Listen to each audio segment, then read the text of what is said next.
Yes, I'm loving to see the Chinese scene. Like we know by names, and because like Lee, he went to the World Championship last year, but we don't actually know them, right?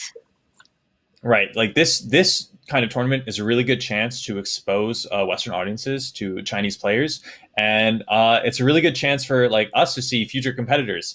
And I've really been impressed with a lot of the Chinese players so far. I think that China as a region as a whole has overperformed at this event, and I would not be surprised to see that continue in this next match. Yeah, of course. So, Gallon, what do you think about Team Liquid coming from this matchup after playing that long series against Barcelona? Is this a factor to have in mind that you feel like this is going to affect their performances? I would definitely say that for competitive players, fatigue is definitely an issue. And if you have a lot of long series in a row, then you're going to be running into issues. Before I get more into that, I just want to mention we are having a card reveal stream on Twitch happening at around 1 p.m. EST, 10 a.m. PST. So if you guys are watching on Twitch and want to stay tuned with the Gold Club World Cup broadcasts, head on over to YouTube. Otherwise, we will be ending the Twitch stream now, and in about 45 minutes, the card reveal live stream will be happening on Twitch. Anyways, getting back to my point about fatigue. Yes, I do think fatigue can be an issue, but I imagine that Frozen and Bunny Hopper are two very experienced players, and they know how to handle that like a pro. So will it affect them? I don't think so. I think they're ready, roaring to go for this next match. Yes, I remember once you were casting Grandmaster on the Europe server, I think, and then you had to play your match on America, right? Right, right. And I was tired for you that day. I had to play Nalgidan, and I got destroyed by him. And yeah, I was very tired during that match. I think it definitely affected me. But I actually really enjoyed the days where I was casting and competing, even though in the moment they were pretty brutal. So, it's something to potentially look forward to in the future, hopefully. But for now, we have to focus on Team Liquid versus RNG. We have the picks and bans here. And based off of the strategies, Nai, I really like Team Liquid's ban strategy so far throughout this tournament. Yes, I was going to ask you about that. They are banning Rogue instead of Warlock, like we have seen most of the times. What are your thoughts about it? So, my thoughts about it are, if I was going to go to a tournament like a Masters Tour right now, the four decks that I would submit would be Warrior, Demon Hunter, Rogue, and Hunter. And those are the four decks that Team Liquid is banning. So in my book, I think they aced the pick and ban phase. On the other hand, I don't think RNG's strategy is that bad at all. Quest Warlock is still a very powerful deck, and I could see the reasoning behind wanting to ban it over something like Galakrond Rogue. Yes, for sure. And what about this hating about the players? So in terms of rating, we don't have. I don't think Lise is as experienced as Frozen. The one time that we've managed to catch Lise on a broadcast was at Masters Tour Seoul, where he finished an impressive third place, losing narrowly to Zim. But beyond that, most of his accomplishments are in the Chinese circuit. So I think in terms of experience, Frozen just has it in spades, while Lise does has some results, but just not nearly as much as Frozen.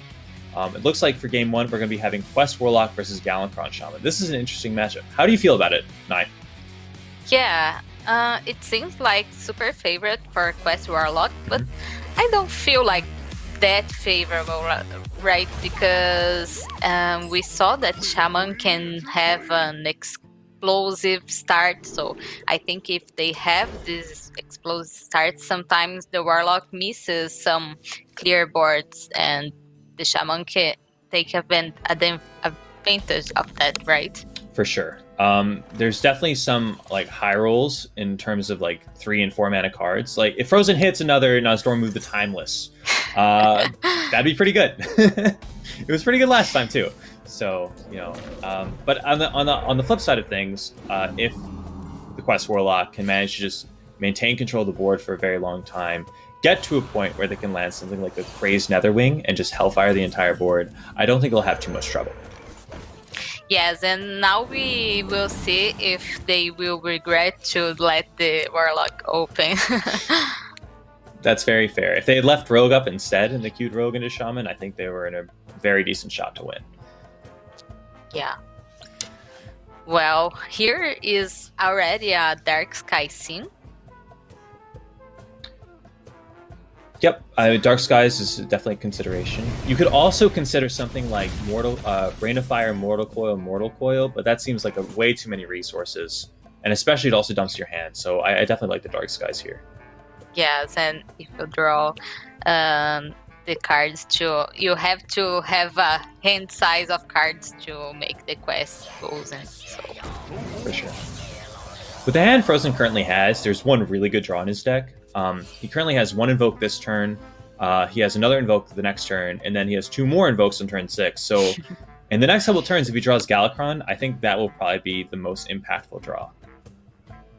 Yes, for sure. Or Kronks will help as well. Mm-hmm. So let's see. Like here, Liz doesn't has the plot twist yet, so we are going to see a clear here. Yep. It seems like Rain of Fire Mortal Coil is probably just the cleanest way to answer this board. There is some merit to doing something like just coiling the 2-1 and saving both Rain of Fires because they work in tandem really well when you get to do 2 at the same time. But yeah, Mortal Coil, just complete your quest. Seems like a good strategy. Yes. And here would be a good turn for the weapon if Frozen has... Oh my god. Nice. Yeah. You love to see that. Yeah, so they have to try, as Warlock, try to clear all the boards because of the Bog Spine Knuckles would be a problem to evolve like a 4 or 5 drop.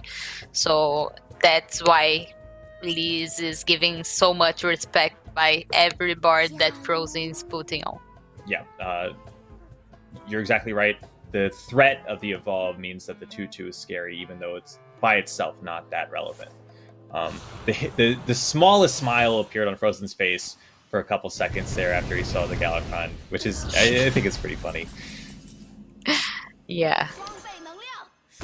Speaking of it, we are calling the cards, Gallon. I talk about the weapon, and you talk about Galakron, and they are here. It's pretty funny. Full Invoked on turn 6. Seems good. So what is Lisa's game plan from here? Does he need to, like... I imagine from Lisa's perspective, the instantly played Corrupt Elementalist means that it's fairly likely that a Galakron is in hand at this point. So do you think he needs to, like, try to find a way to deal with that? Yes, I think so, because of the weapon, right? Right. It's a 6-drop, so yeah. And here, he will not be happy to see this Galakron, but seems like Frozen is think about if he will go with Galakron or not. So if we take a quick look at Lisa's deck list, here, I should probably have this pulled up, and I apologize for not doing it. I want to make sure that there's a Twisting Nether or not, because if he goes for the Galakron and there is a Twisting Nether, there's the chance that his Galakron play is just immediately overruled. But I still like playing it just because it's the most stuff that you can do, and it's likely that if you don't, then the Quest Warlock doesn't even have to play the Twisting Nether. So taking a quick look at RNG's lineup, they do have one Twisting Nether. Yes, and on that case, I like the play of Frozen here to trade the 8/8 on the dragon because of the Twisting Nether and because they doesn't have a ooze on the deck, so he can put a lot of damage, and they already have used the 2 Dark Skies, so yeah, if they doesn't have Calidan or Twisting Nether, it's really rough to them to get off this board. Sure. What's interesting, though, is that play actually doesn't play around what is in Lisa's hand. I agree with you that it's better versus Twisting Nether and Caladan the Breaker, but taking a look at this, Lisa has the opportunity to go Crazed Netherwing, Mortal Coil, and Soulfire to kill the 8/8. Now, it's pretty hard for Frozen to play around that just because, you know, this is the second copy of the Mortal Coil. It's a 3-card combo, and it's just a lot less likely than the Twisting Nether. But you can see the shake of the head from Frozen's face. He really did not like that was Lisa's hand. Yes, and they discard the coin. Is that a good discard or a bad discard? I feel like having coin with Alexstrasza might be really impactful in this game. Yeah, it can be. But I feel like they rather to discard the coin than the card to Defender, for example. Yep, I agree with that. And even still, it seems like they can go card 2 Defender into Doomsayer, and then Alexstrasza the following turn. Yes, and what do you think about the addition of Doomsayer on this deck? They have 2 copies of Doomsayer and 1 of Hellfire, for example, that we are not used to see on the Quest Warlock. So it seems like card 2 Defender is a pretty recent addition, and the region that I see the most innovation with Quest Warlock in is probably the Asia Pacific region. We've seen like a lot of different tech cards come out of the Asia Pacific region, such as card 2 Defender. That was like a really common tech card by the Japanese players. But also cards like Sky General Crag made their way into Asia Pacific deck lists and are still like trickling back in to like European and American deck lists. So it doesn't surprise me too much. I guess the Doomsayer is a bit more out there, and they're really trying to lean into the anti-aggro strategy. But the card 2 Defender, I'd say, is becoming pretty normal. Yeah, for sure. And here is the Nether Breath, and they have the Morg as well. So on the next turn, if he's feeling like doesn't need to throw his Alexstrasza, he can go for that in a minion that Frozen can put on the board. For sure. He's actually thinking on using that. Okay. He's worried about Kronks, which is why he's not tapping. Going to 5 life instead of 6 would be really bad for Lise here. But it does make sense to not play the Doomsayer when you're ahead on board by this much. And I think that if... Oh, yeah, go ahead, sorry. He will heal up some health for the next turn. And since he has the Nether Breath, I think he is good on this. For sure.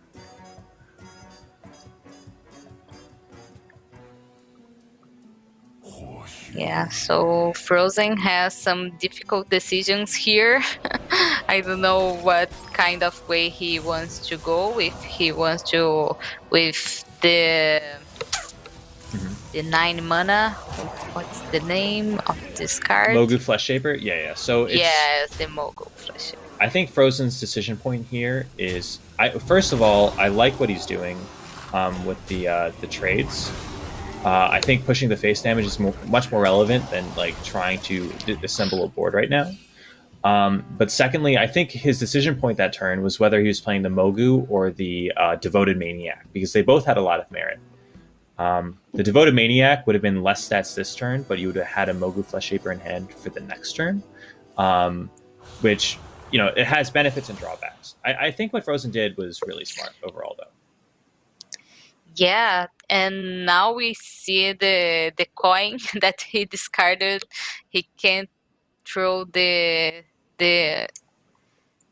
how is the name? I'm kind of lost here. Like the Twisting Nether. Twisting Nether. Yeah. Yes, and now he can't mark with the Nether Breath because it's useless. So yes, this 10-10 wrap up the game. Lise is in a really bad spot. Is there any way that he can get out of this? If he plays the Aranasi Broodmother, the taunt, it seems like Frozen has that checked multiple ways. I think that might be his highest percent odds of winning, just because from his perspective, Frozen would need to swing with the weapon first to get through the taunt.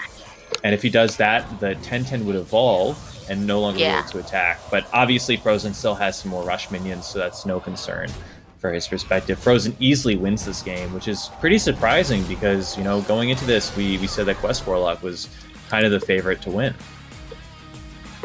Yes. Like I mentioned, it's if Shaman can get some board and the Warlock misses a turn of clean the board, this is what happens. Right, right. I mean, I think the biggest benefit that Frozen got that game was probably the Galakrond on 7 The fully Galacron, invoked. for sure. You don't always get to have a fully invoked Galakrond on 7 as a Galakrond deck, but when you do, it's really easy to win those games. So, yeah, I think that that was probably his a little bit of luck on his side, but he also piloted it very well at the end there. You know, like the turns where he was ignoring minions on board to push face damage with his weapon, I think was really smart. And he knew exactly what to do in the matchup. So, yep, a little bit lucky, but also very well piloted on Frozen's side. Yes, I love the way that Frozen plays his decks, right? Because he always brings some surprising decks for even Grandmaster or other events. So yeah, and he showed us how to play with this Galacron Shaman. It was really surprising. They wanted to come with Shaman in the first place, right? Yeah, that is a weird first pick for sure. That it almost doesn't make sense, which means that it starts looping back to making sense again. You know what I mean? If your opponent expects you to never do something, that's the best time to do it. You know, I would Yeah. never expect my opponent to queue Shaman first. So, you know, I don't really know if they got the RNG team because like they still got into a Quest Warlock, which is a pretty unfavorable matchup. But I agree with you that they like taking risks. Yes, and now RNG they have Druid, Mage, Priest, his own Shaman, and Paladin. What do you think they will kill next? So against Shaman, let me take another quick look at this real quick. They could. I feel like the Quest Warlock was probably their strongest deck into Shaman. They could decide to queue the Shaman Mirror. I would have to double check really quickly to see RNG's lineup just to make sure that they are running Galakron Shaman instead of Totem Shaman because the Mirror matchup is really interesting as well. And if you just give me one moment to find this out, they are running Totem Shaman. So I would highly recommend them not to play the Shaman Mirror. The Totem Shaman versus Galakron Shaman, I think Galakron Shaman is much more favored.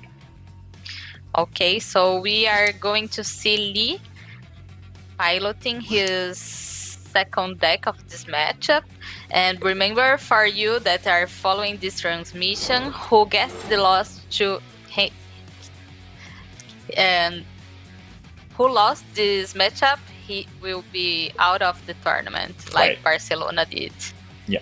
The loser of this match is going to be eliminated, which is going to, quite frankly, stink. You know, this is a great tournament to win, not only for the money, but also for pride. And I'm sure that both teams will feel very bad about losing.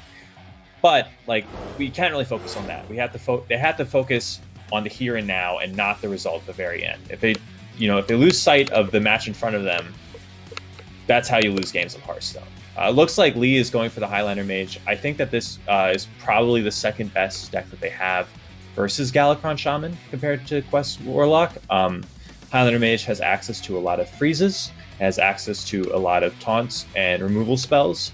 And we actually did see this matchup before, right before, in Barcelona versus Team Liquid. And that was another very exciting matchup. So hopefully that excitement continues to stay in these games. Yes, I don't know if RNG knows, but they got through the Barcelona's Mage with the Shaman, right? Yeah, it's hard to say, like, it was a weird game, right? You can't really say that it was due to, I don't even know how to explain it. First off, Team Liquid got an 8/8 for 4 mana. By far the best 4-drop you could have gotten as Team Liquid. Then Barcelona manages to rip the 1 in 20 or whatever to get the Frostova. And from there, like, it's still kind of snowballed out of craziness. So I don't really know if you can really draw conclusive arguments from that game. You can't really say that Mage or Shaman was favored, but, you know, it does mean that the matchup can be very exciting, which is what I'm hoping for. Yes, it was a lot of ups and downs for that matchup for sure. Yeah, for sure. So let's see if the mage list of RNG, if they have some walkie. They have the Star Crier, which is a weird addition. Like I don't get to see that many on this kind of mage. What do you think about discarding specific? Yeah, so Star Scryer, 2 mana, 3/1, Death Rattle, draw a spell from your deck. There are a lot of spells that are relevant in this matchup. I'm thinking Frost Nova, Blizzard, any of the freeze effects. Rolling Fireball is fantastic versus Shaman, in my opinion. Even Ice Barrier has a lot of merit to stave off some damage. So I think that's a pretty good early game addition for this specific matchup. Beyond that, there's not that many like weird, interesting texts. I guess you could make an argument for Volpera Scoundrel to find Yeah. another frost spell, maybe. But I think that RNG has a lot of the basic tools that Highlander mages usually run, but those are great tools in the matchup. So, not too tech for Galakron Shaman, but still in a really good spot. Yes, for sure. And let's see, Frozen kept his mana tie. And Lee has Frost Nova Doomsayer. I think that is a 2-card combination that's really powerful in this matchup specifically. Yes, for sure. Swedes love it to see the the Nova from the top deck. So yeah, he's in a good place here. Whoa. Frozen is going Wow. for Coin Evil Totem. That's super interesting. That's super aggressive, right? Yeah, I guess like Okay. it plays really nicely into a Doomsayer because you just get to get the value rolling immediately. Like if you had to go Coin Manatide into a Doomsayer, you'd be a lot less happy with how the game state is currently going. Yes, and now Lee has the Vulpera.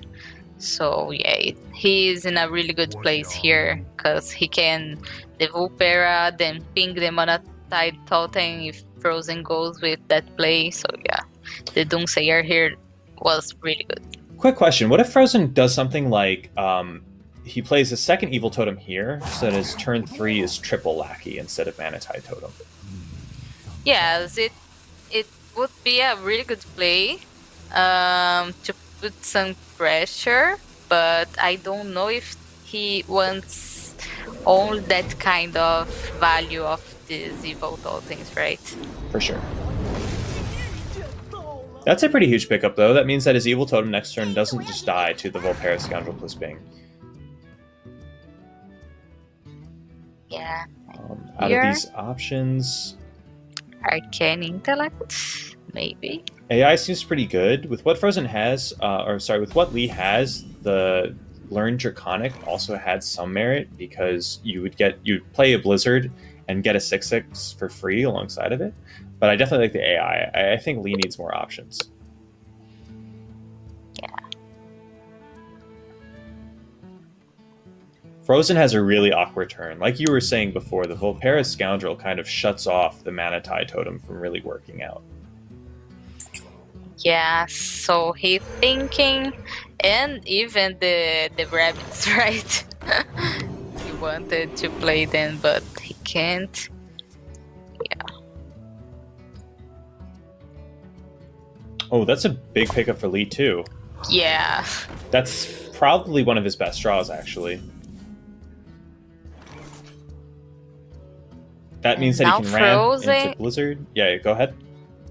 Yes, Frozen is on the same situation as the last turn. He can't develop his board because he knows that it will immediately die for removal or for Vulpera and the Mana Saber. So yeah. I guess my next question would be then, do you think that Frozen should maybe divert and still play for tempo? Like a Bogstraw Clacker here, for example, to buff these minions into a 2-drop and a 3-drop. Yes, because it only gets worse, right? Right, yeah, it does not get better from here, no. Yeah. So he may go with the two drops, okay? Interesting. Ah. I don't really think that accomplishes anything. Yes. and with Blizzard going to now, if he wants to. What if instead of blizzarding this turn, Lee just decides to go AI and ping? He trades the 2/3 over the 0/2. He obviously can't ping the evasive Chimera, but he can ping the Hench Clan Hogsteed. So that seems a little bit better in my mind. I think Blizzard is a pretty premium removal, and I don't think he's under a lot of pressure to the point where he needs to necessarily Blizzard this. Yeah, but if Frozen has the Bog Spine Knuckles, are you not afraid about that? Because it would be some minions to evolve already, and he can do the trades. That's definitely true, but it seems like it might be an overcommitment into Bog Spine Knuckles, if that makes sense. I just think that like Blizzard is good versus almost any board state that Frozen is going to develop, including the evolved board state. I guess he disagrees though. Oh, he's just going for straight up template. Oh, this makes even more sense, right? Yes, for sure. I just did not want to cast Blizzard this turn. Yes, and here Frozen has some opportunities to get off this card to Defender, but he doesn't have a way to deal with the Mana Saber yet. I'm looking at something like Twilight Drake plus Rush Lackey. Rush, yeah. Seems like a pretty decent line to me. I don't really see a better way of capitalizing on the board state than that. Twilight Drake is just the biggest minion that Frozen has. Yes, and we'll have a lot of life, so he can trade, and he will still alive.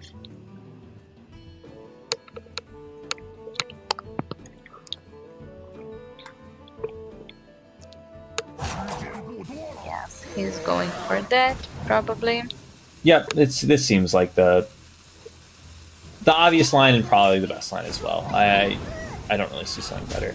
I really like Lee's play last turn of the Cartooth Defender. It's not what immediately stuck out to me because I was just so focused on not playing a specific card, but it actually it makes a lot of sense when you start thinking about it. So yeah, so Ray of Frost here is a really big deal as well. From Lee's perspective, I think having 8 mana next turn might be really critical. Is there ever a world where he's supposed to like trade over a 1/1, ping the other 1/1, and then Ray of Frost both the 5/6 and the 3/3? Yes, I think so. I think would be better because this way he has almost sure that he will have the 8 mana on the next turn. So it's better versus the anything that summons 2, right? 2 damage. So Invocation of Frost and the Shield of Galakron, but it still kind of loses to the Corrupt Elementalist and the Devoted Maniac. So I totally get why he's going for this line instead. It's a little bit less consistent, but not by much. And in the worlds where Frozen does have 4 damage, then I think this ends up being a lot better. Yes, and here Frozen can decide to go with the Elementalist or with the Shield of Galakron. Yep. Trade Evolve, maybe.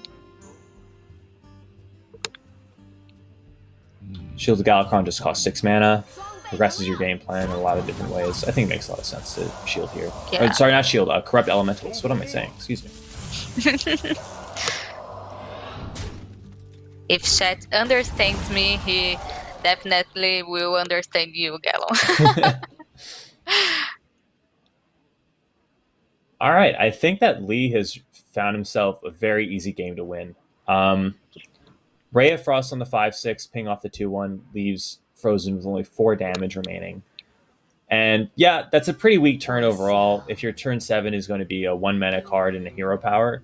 But looking at Lee's future turns of Frost Nova, Blizzard, Amazing Reno, with a bunch of follow-ups, such as like Caligos Deep Freeze or Tortollan for a Puzzle Box of Yogg-Saron, I think that Lee unless Frozen gets some crazy evolves, is in a really dominant position right now.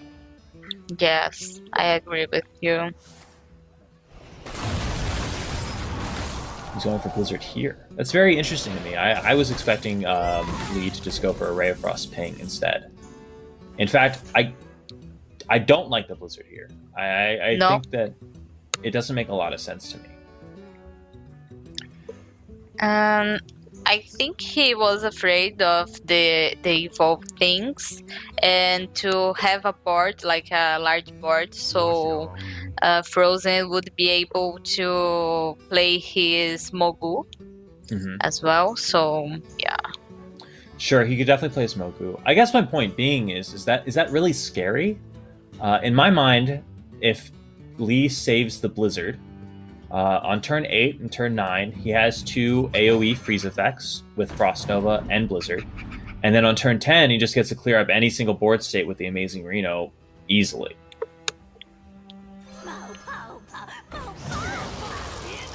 And what about this positioning about Frozen? Because if they has the rolling fireball, he would be punished about this positioning, right? Right. You're saying instead of this, he should have evolved the hair on the far right. Yeah. I definitely agree. That makes a lot of sense. I don't know, Nai. I think that now it's looking really scary because he doesn't have that second freeze effect. Like, this is... Okay, well, never mind. What am I talking about? Okay. Sure, why not? He knows what Just get he's Gyrocopter. doing. Duh. Yeah, no, I apologize, League. And here it is, the weapon. Let's see if Frozen will go with that, or if he will go with double Mogu, but he doesn't have that board. Yeah, weapon seems like the right play here. And then follow up. Do you think? I think that Manatide second makes some sense because drawing cards, finding your Galactronic Conks is a good idea. Yeah. And here, because they have the Star Raider that we commented, he doesn't have a copy of Ooze. So the only way to broke the weapon would be with Zephyr. Right. Again, I still don't think the weapon is going to be a huge problem this match, just because of the Amazing Reno. I think that card checks a lot of scary evolves. And even here, I don't really think Lee's under a ton of pressure. Maybe he could just get away with something like Deep Freeze the Shaman's face or Deep Freeze a minion. Yeah, I don't know if he wants to deep freeze here because of the elementals, and on next turn he can do the Reno. Sure. It might be a better idea to like hold back and wait for the opponent to develop. Sure. Yes. I like to freeze this board maybe if he thinks a lot of pressure, and then in another board make the deep freeze. Like let Frozen go wild with this board, and then I clear with Reno on the next one. Yep, that makes a lot of sense. Frost Nova here. I feel like Lee is not using his life total as a resource nearly as much as I'd expect him to be. Yes, I agree with you. Like, it's 12 damage. I don't know. Okay, like, question for you. Would you trade 4 life for a Blizzard? No. You, like, what I'm saying is that you pay 4 life, you get a Blizzard. Okay, yeah. Yeah, sure. Right? That's what happened this game. He traded a Blizzard for 4 life. He even used the Ray of Frost on that same turn, so he couldn't even use that for later turns. Maybe I'm just totally underestimating how this matchup pans out, but it does seem like that was a bad deal. All right. Yes, I agree with you. Frozen is going to load up here. if he really wants to, he could have made a full board, but I think playing around the Amazing Reno is a very good idea. If he committed his weapon swing this turn, I think the game was all but over. Yeah. And this way, let's see if Lee will go with the Amazing Reno, or if he will go with Polymorphia and then something else, or the Deep Freeze. But I think if he didn't do this on the last turn, I think it's Reno right now. Well, this is kind of what I mean. I feel like the game spiraled a little bit out of control. Imagine if you could Blizzard this board. You know what I mean? Yeah. That would be great. You polymorph the 4/6, you Blizzard, you clean everything up, and then Frozen has to develop again, and then you go off with the Amazing Reno. Yes, and now he's going with Caligos and probably with Deep Freezing somewhere.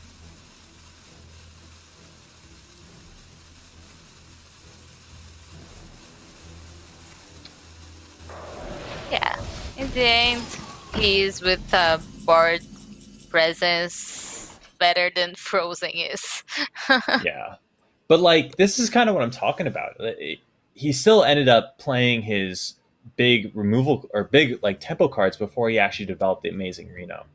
And I think that's because he just didn't have, you know, that final freeze AoE in hand.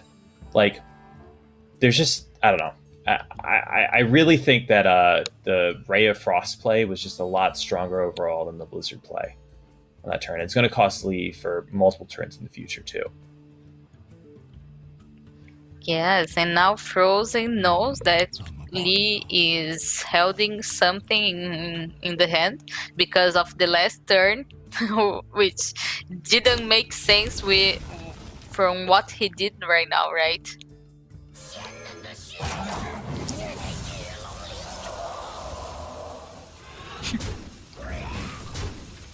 The good news is with this play that Lee did is Frozen is loading up. I think that this might have been a signal to Frozen that Lee just doesn't have an Amazing Reno in hand.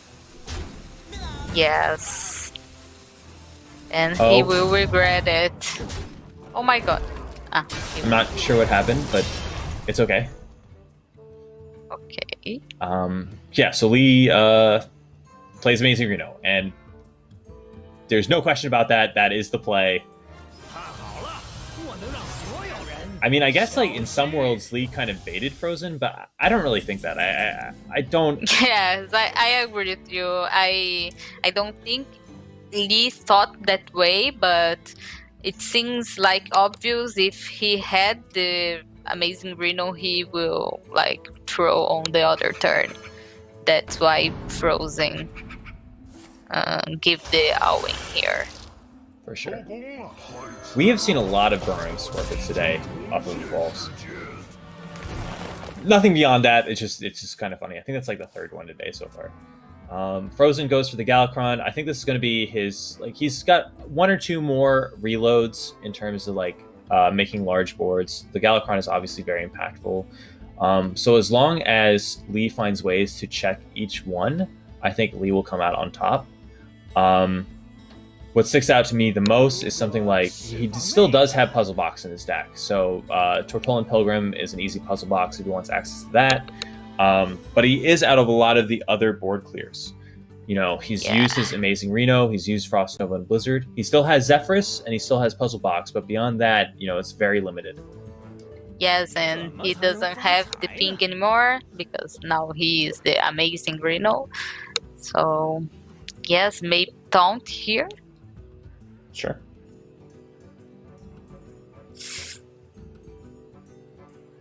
Ice Barrier is also just a decent control tool that probably buys him one or two more turns. Okay, he has the Dragon Caster. Let me see. We're getting to a fairly awkward board state, I think. Lee doesn't really have an answer to a bunch of large stuff without finding Zephyrus or a puzzle box. So It'll be interesting to see what happens this next turn if Lee decides to go for that puzzle box of Yogg-Saron off of Tortolan Pilgrim.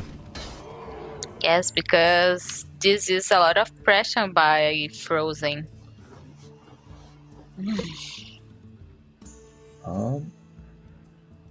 Why is he holding the Kronk's face? I think he was just debating whether he was supposed to go Galakron here or double shield the Galakron. Okay. Yeah. And this line makes a lot of sense. Max stuff, hope your opponent doesn't have Zephyrus, and hope for the best. If there's a puzzle box of Yogg-Saron. Okay, not an 8/8. Okay. But that's still a really powerful card to get. Yes. Here he can polymorph and then freeze another one and survive another turn. Do you think that means this is a puzzle box turn? Because he has like a... Hey, here we go. Let's get to see. Secret. March Chaos spells. Nova? Oh. Whoa. Plague of Murlocs. Yep, that's probably good enough. Yeah. Wait, did it just cast twice in a row? I don't think so. I think it was a visual bug. Yeah, it's probably a visual bug.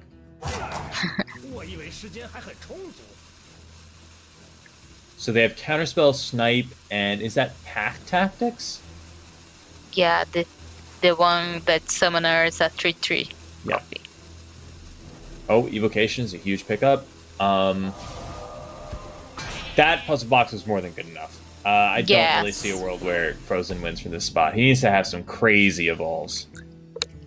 Yes, it cleared his board. It made a board for his home. So yeah, I think Lee is a really good shape here, Gallon. Counterspell. Pack Tactics. Eesh. Yeah, that hurts. He does have one more bird state, but this is... It's just too much. The 2/2s are going to swing over. Frozen needs to kill the 3/3 here. I don't see how he gets it done. Yeah, he have to trade to make his board try to keep alive. Yep, okay. Let's just Reno and end the game. Or not, whatever. It doesn't matter. Okay, yes, thank you. That should be more than good enough. Barring Frozen staying in this game, we're going to 1-1. Yes. 1-1 against Mage. But Frozen will keep going. Alright, we're playing it out. Okay. The fighting spirit. Frozen's a fighter. He does not give up very easily. He can clear the 4/6, and he has answers to the 2/2 the following turn. There's always the chance that Reno overdraws 10 cards and, Pyroblast his own face. So there is a reason to stay in the game. And, he's more of a fighter than I am. So I props to him. Yes, I remember Frozen on the finals of the World Championship when he was struggling with his druid. And he kept trying. After all, he lost with 3 times with the druid, but yeah, he fought until the end with it.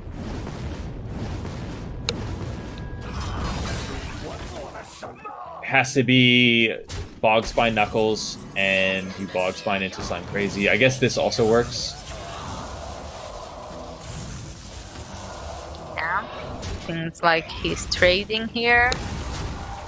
I mean, it really is just he's hoping for a double Pyroblast on the opponent's face, and... It's fine, we will wait the double Pyroblast. Yeah, that's fine. Yes, here Lee can do whatever he wants. If he can go with Solarian to the Lethal on Frozen. The only card I would recommend not playing is Solarian on the off chance it is like the 1 in 100,000 of 5 arcane intellects in a row, right? Like that's how you lose. 我 Yeah. 带来了生命的希望。 This seems more than good enough. Yes, not even 2 Pyroblasts will do with that. I don't even think Frozen's supposed to play anything here. I think he's just supposed to hope that it casts Twisting Nether next turn. Yeah. You're right.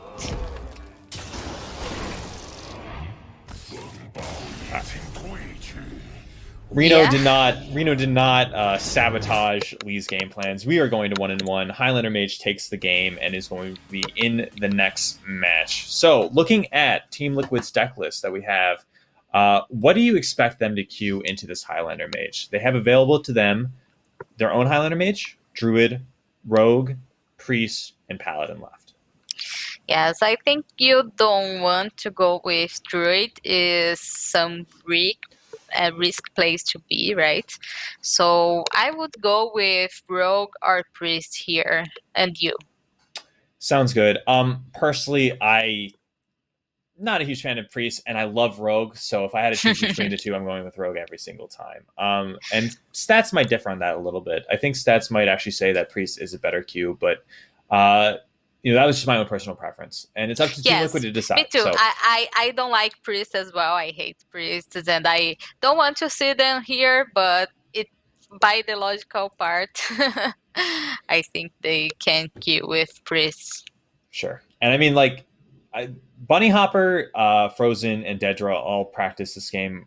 They've practiced quite a bit for this tournament, so I'm sure that Priest is not. It's not like a comfort pick for them. They're going to queue whatever they think is best. It could be Priest, it could be Rogue, and we're still waiting to hear back on that. But like, let's talk about that matchup a little bit more, because it felt like Mage was in a commanding lead starting at around turn 5, turn 6. Once you saw that Lee had assembled like those freezes in combination with the amazing Reno, was there really any hope for Frozen after that point?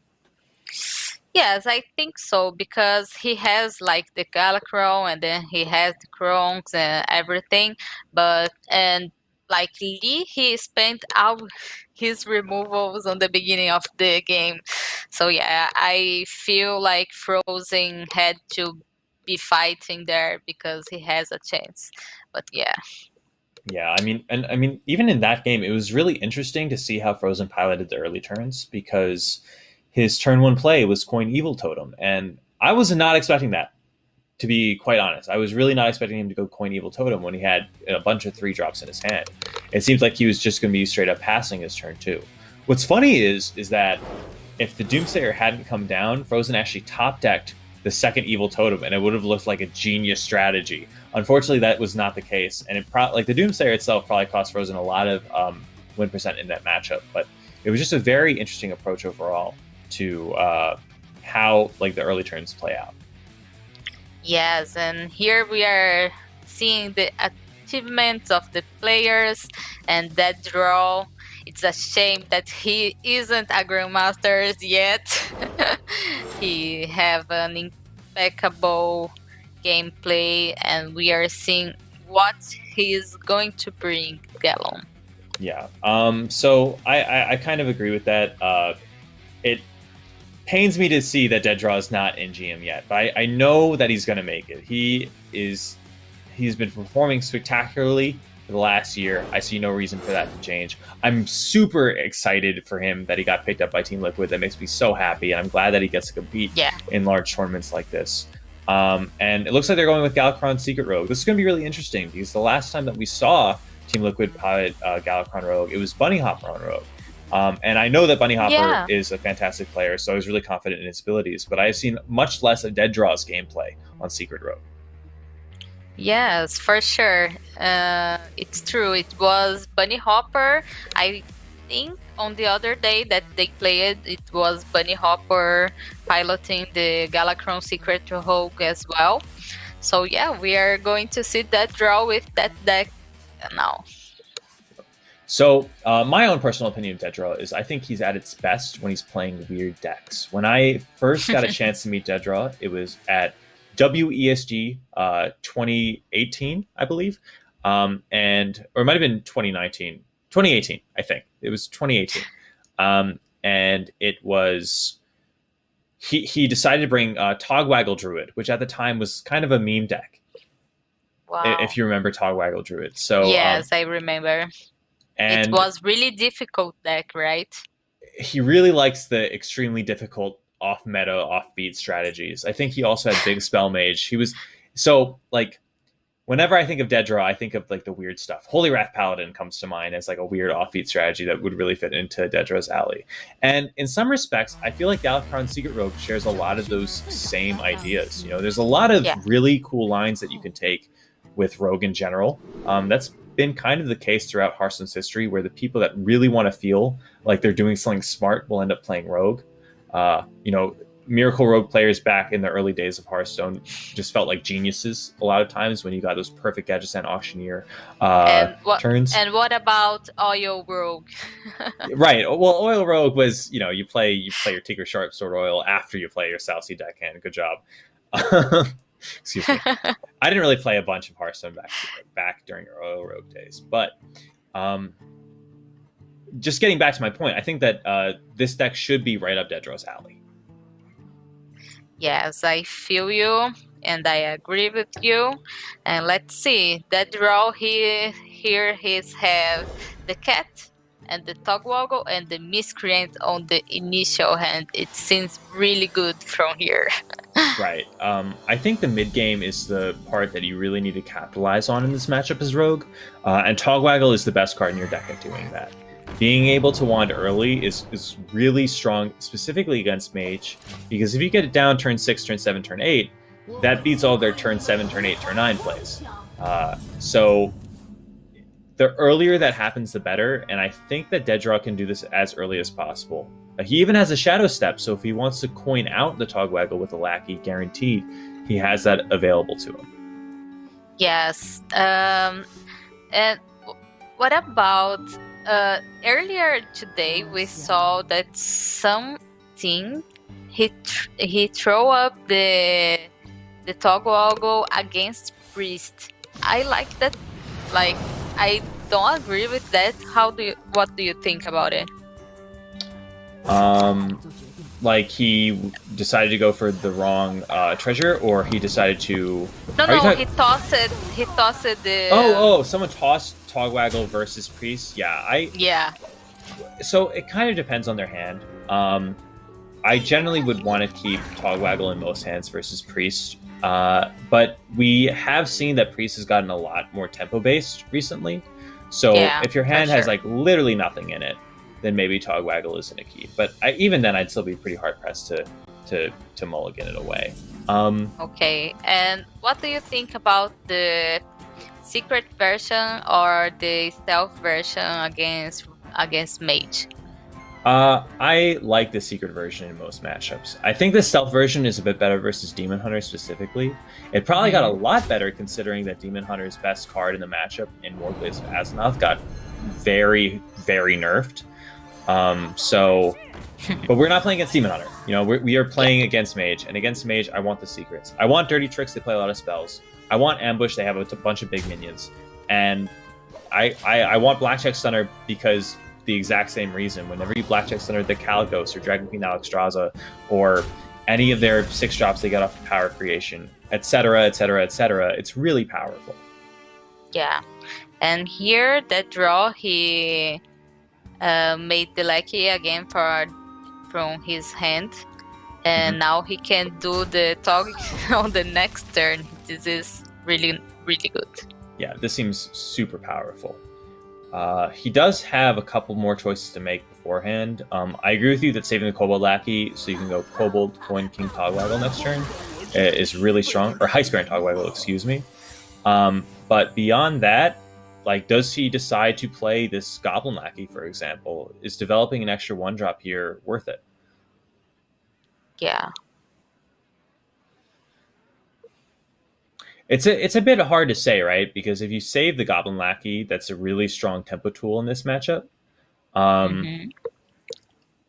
But if you play it, that means that you have... I don't know. Keeping it in hand makes a little bit more sense to me. Yes, for me too.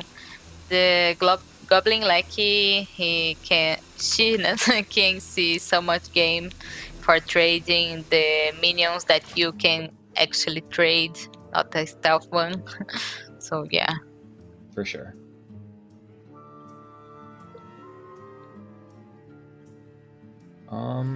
From Lee's perspective, maybe it's best to just leave the 3/3 in play Yeah. and not attack here.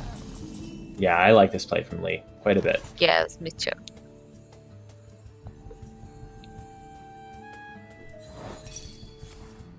Okay. All right, looks like we're going to load up from DeadDraw's perspective. Coin, Cobalt Lackey, King Togwaggle. I'm almost positive he's going to go for the wand. Yes, I don't see why not, right? He doesn't invoke that much, so it would be great if he has some invoke cards already to fill up his Galacron. For sure. And like even if he doesn't find those cards specifically in the next 3, he gets to draw 3 closer to every single successive one. So yeah, I think the draw aspect of it is going to be really important. Yep, I like this play from DeadDraw. I think this was a pretty obvious turn, but it's just good to like think. It's good to even think about the obvious turns because sometimes there's tricky spots that giving a couple extra seconds of thought is a good idea to spot. yes, for sure. Like miscreant on coin, like we always do, but not always is the right play.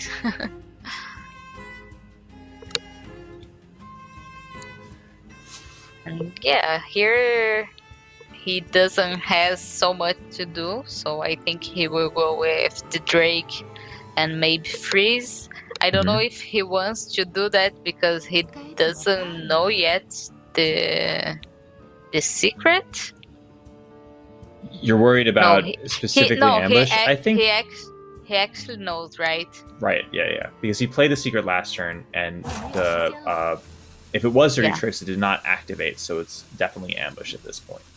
From Lee's perspective, he still does not want to attack with his 3/5, right?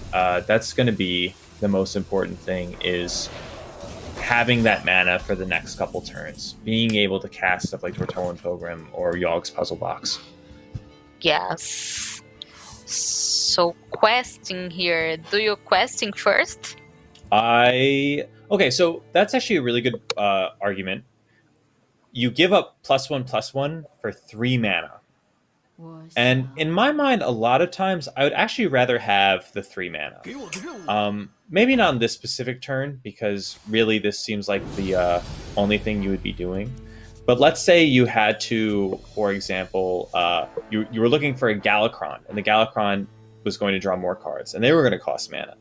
Sometimes it might be better to see exactly what's going to be popping up, rather than just going for the additional guaranteed stats on Questing Adventure. Okay. Let's see, that draw puts in the cat. Let's see what the cat has to that draw. Yes, here I like the positioning of that draw on that board. Yeah, he made it really awkward for rolling Fireball, which I definitely like. Oh, that's a huge pickup, right? Yeah, but don't you wanna to... So from Lee's perspective, he can go hit the 5/5 with the Escape Mana Saber, Flame Strike. Obviously, it's going to pull a 9/1, but he has the 1 extra mana to Ray of Frost the 9/1. Mm-hmm. And then the following turn, he has, a bunch of different options to try to deal with the board. Into a Frost Node on turn 9, into a Yogg's Puzzle Box on turn 10. That's kind of like where I'm going with the game plan right now. Yes, the Tortolian would have like Blizzard as well, so yeah, I think Lee is in a good spot here.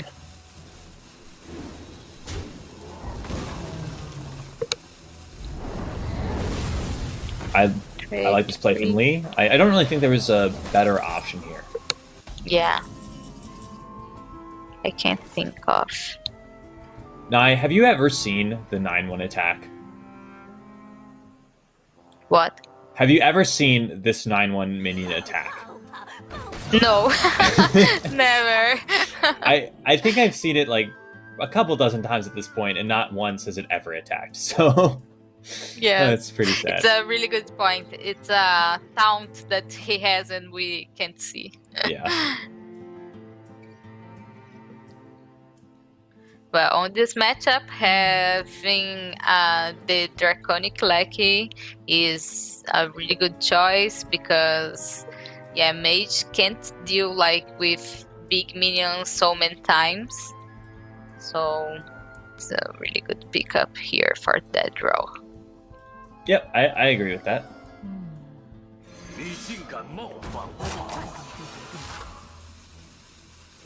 I guess the only choice left to be made is whether you load up with the Temple Berserker or 2 1-drops. Mm-hmm. I guess you could also play the Dirty Tricks, sure, because you need cards from your deck. A Galakron right now would be very nice.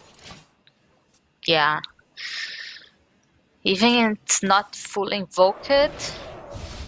He doesn't have Flick to the Elementals yet. So, yes, it was really smart for DeadDraw here because he is a little bit closer to his Flick, even though it's not on his hand. And, yeah. I think it's pretty important that on this kind of turn he manages to ship the 5 damage face. I think like the 4/2 really wants to connect with the Mage's face right now. Sure. I think that how you lose this matchup a lot is getting too involved with the board, like just value trade after value trade after value trade. Mm-hmm.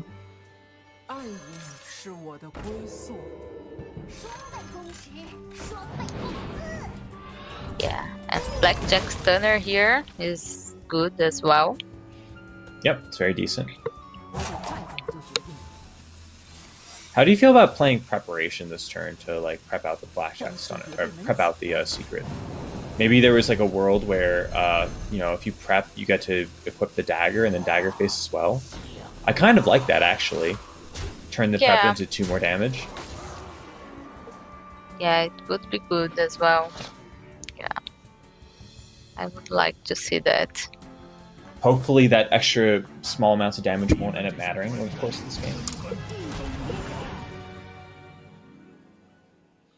Okay, Ooh, Flame from his Strike perspective. here is always a good pickup. Malagos Nova also has some merit, but I agree with you that Flame Strike is probably better overall. Yeah. And now DeadDraw's board is going to get locked out. He can always Seal Fate one of his own minions, which is maybe why he was actually saving this card. Yes. And now he can backstab it. Yeah, backstab instead makes a lot of sense. Actually, the reborn minions is pretty annoying for Mage. For sure. Having that like extra, if it's only one of them, then it's fine because you can ping it off. But when there's 2 or more, then it gets really awkward. Yeah.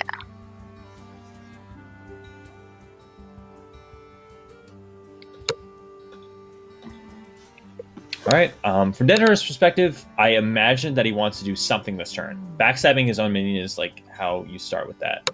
Oh, looks like we're going to a quick disconnect. We should be fine. Okay, Yep. already back. It's okay. I know that a couple players in this tournament have been experiencing 1 or 2 disconnect issues. I believe Zixo Zixo disconnected from one of his Battlegrounds games, On the which is really Battlegrounds. really unfortunate for T1. But beyond that, I think most of the issues have been resolved pretty quickly. Yes, Casey yesterday as well, but he got back really quickly as well. Ooh. Whoa. Fire Blast is 10 Yes. damage, but yeah, you probably Fire should Blast is really tempting, but rolling Fireball on this just... kind of take matchup. the good one. You're right. He is on third of life, so I'm you really have to. surprised that DeadDraw did absolutely nothing last turn. I feel like maybe, backstabbing your own minion to develop a Kronk seemed pretty reasonable considering it drew the Galakrond. And now he's kind of in a really awkward spot, I would say. DeadDraw is just he has to hope that these Draconic Lackeys find a really good dragon. I'm thinking Dragon Queen Alexstrasza, another Dragon Queen Alexstrasza. I really can't think of much else. Ysera, Onyxia, maybe. Even those don't really get the job done, right? Ysera is just a 4/12. The mage doesn't really even have to worry about it. And Nyxia is scary, but it's just not the same kind of scary as Dragon Queen Alexstrasza is. Yeah. Evasive Ring will get the job done to get off this Caligos. It does do that, but at the same time, this is really enough. I don't think it is.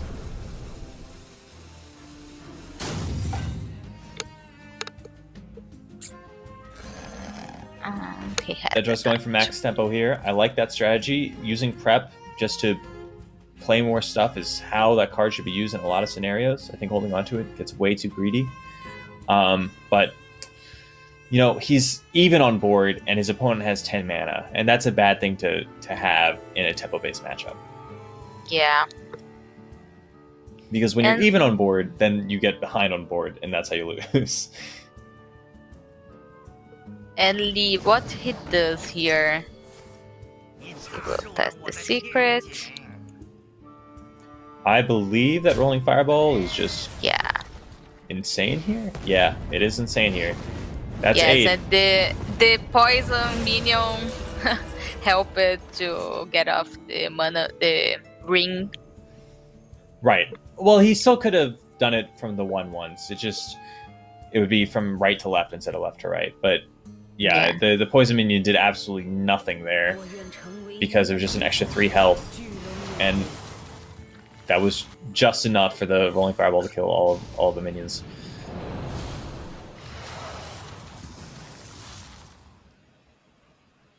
Okay. Man, this is some damage. I'm telling you, if he had gone for that backstab Kronks play quite a while ago, I think that this would have been a totally different game.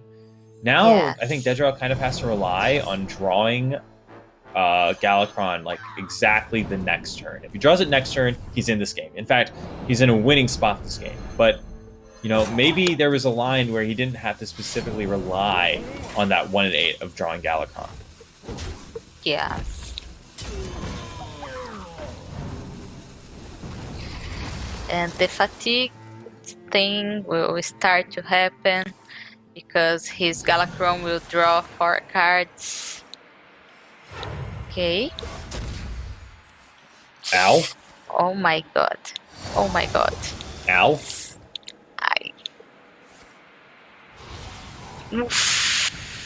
Kinda ow, kinda good. I'm not sure about that one. Okay, that's good.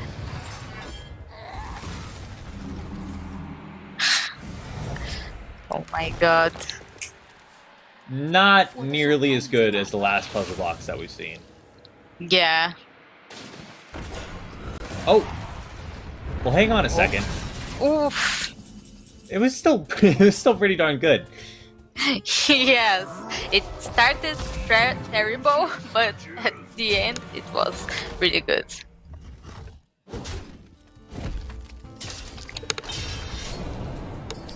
I hate to say it. I think that if DeadDraw was able to cast Galakrond this turn, rather than having to delay it by a turn, this would have been a very different game. Flick would have been in his hand as most likely a 1-mana minion. He'd have access to the Galakrond hero power and access to more lackeys.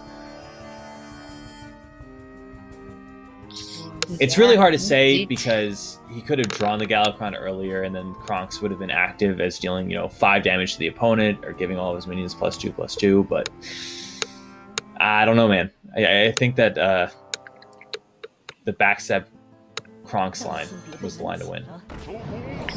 Yes. And here the Blackjack Stunner doesn't make anything to DeadDraw anymore because he doesn't has any secrets on his deck. For sure. Just playing it now as a 1/2 makes a lot of sense. You need stuff in Yeah. play. 我想 Is this a Zephyr's turn for Lee? He doesn't really have great answers to this 6/6. I guess he could go Yeah. for something off of Tortolan Pilgrim, but Yes, I don't know if he wants to Zephyr here because he knows that DeadDraw will have your Galacron, Mhm. and it's a full Galacron. And if I'm not wrong, cards like Van Cleef has not been played yet, 我没有时间了。 so he has to have an answer for that as well. right. So he just needs to find an answer to the 6/6 without using Zephyrus. Yeah, I think so.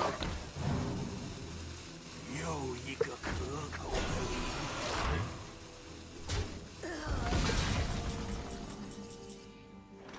Yeah, but This is the 6/6. damage face because of the weapon, right? Yeah, and if he finds a... This is a lot more than 6 damage face. Yeah. Right now I count that Lee's going to get put to 3 life here. Yeah.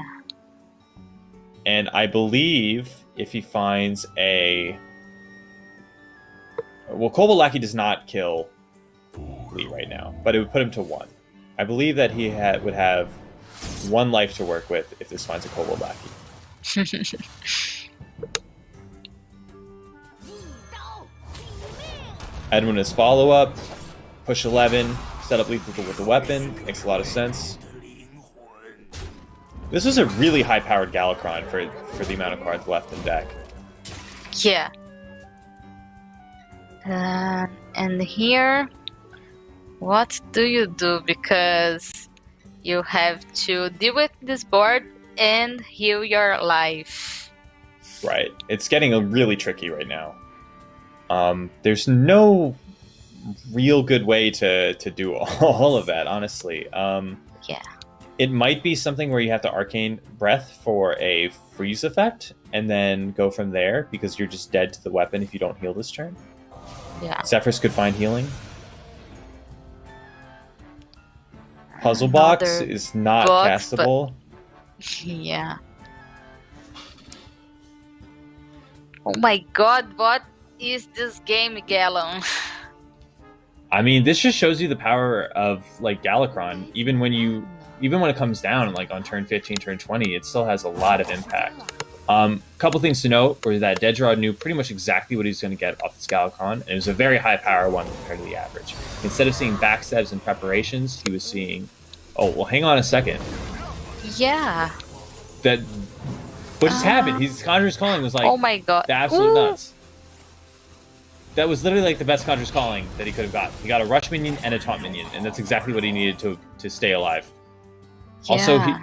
DeadDraw should consider playing the Questing Adventure first, just in case he gets a Rush Lackey. Okay, Deathwing, I think. 我愿成为你 Oh, Oh, he never got mind. it. It's still lethal. Okay. Yeah. Yeah. My bad. Of course. Okay. I apologize. For some reason, I just did not even realize that the Shield of Galacron would attack through. What DeadDraw did was absolutely correct. If he managed to find a evasive Drake or the 6-mana 5/3, then the way he did it gave him enough mana to actually play that card. So apologies on that. I was totally wrong, and DeadDraw found the line to win. But that was a pretty interesting game all the way through. You know, it seemed like very mage favored up until right at the very end when DeadDraw got that power turn. So it's very Yeah. interesting to see how DeadDraw managed to find that win. I think it was a very hard line to find. Yeah, so now they have Druid, Priest, Shaman, and Pala. Right. So Druid, Priest, Shaman, Paladin.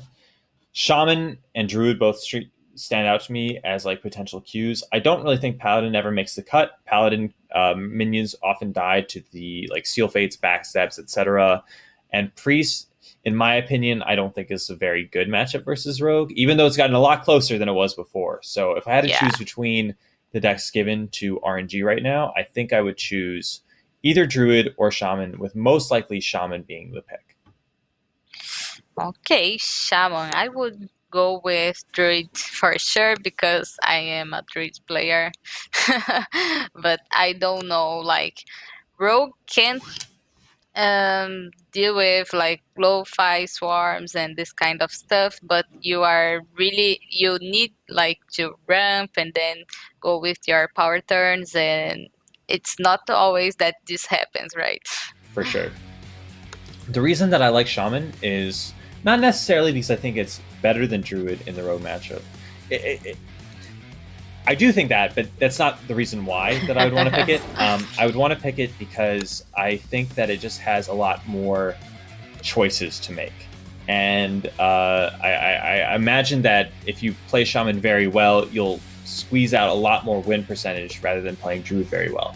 And in a spot like this, I think being able to, have a lot of choices is going to matter a lot. Yes, but you have to have in mind, Gallon, that you have to win this one and the next one with Shaman. And I don't know if Shaman has that potential like Druid. Oh my god, they will go with Priest. They went with Priest! Buckle in! Fasten your seatbelts. We're in for a long one. Hopefully not. Hopefully it'll be okay. But that's beyond the point. First things first, Galakrond Priest versus Secret Rogue. Before the innovations that have happened in Priest, before Galakrond was considered the best Priest build, and Res Priest was the most popular one, Priest versus Rogue was very one-sided. Rogue, in the hands of a good player, won, I don't want to say every time, but really close to every time the Rogue won that matchup. But that has changed. There's been a lot of cards that have been added to the game and a lot of changes being made to Priest decks that have shifted the matchup much more to Priest benefit. I think Murozond is one example where, Murozond shuts off a lot of power plays from Rogue in the late game. Madame Lazul means that a fully invoked Galakrond can sometimes be a liability rather than an asset. And just in general, the Galakrond Priest game plan is much more tempo oriented than the Res Priest game plan. So, instead of just playing the control route of, keeping their most expensive cards, Rogue actually has to fight for board in the early game. And that means keeping one drops, keeping backstabs sometimes, keeping Seal Fates. And when you're keeping a lot more anti-aggro hands, that means that you're just less likely to see the power cards that swing the game in the mid game. So still Rogue favored, but much closer to 50-50 than it was before the most recent couple of Yes, I agree with you. And Priest has the way to steal cards from Rogue, like the Invokes, so he can have a really powerful Galakrond as well sooner than Rogue. What do you think about the Galakrond of Priest? Is a win condition for the Priest, like to have the Galakrond the early game, to have like value of his hero power? Yeah, I mean, the Galakrond Priest hero power is like kind of a hidden threat where you don't really like play around it as a rogue, and then sometimes they just generate another random Murozond. You're like, oh, okay, I lose. But yeah, you were talking earlier as well about thought stealing, and the addition of Madame Lazul and Thoughtsteal can really mess up a rogue's day, because when you think about Galakrond, right, what do you get out of a Galakrond that's fully invoked? You get 5-2 weapon, you get to draw 4 cards, and you make them cost 1, and you get 5 armor. And I think the average Galakrond is worth like 15 to 20 mana, right? Like that's what you get out of it. And that's in the rogue where you have stuff like backstab and preparations. In Priest, you're reducing Murozond and Soulmere to 1, so it's more like 20 to 25 mana. When Priest thought steals, right, and you're spending a lot of time and effort with Shields of Galakronds, Praise Galakronds, Seal Fates to buff that thing up. When Priest just steals it for 1 card, they quickly turn the tides. So it can very randomly decide.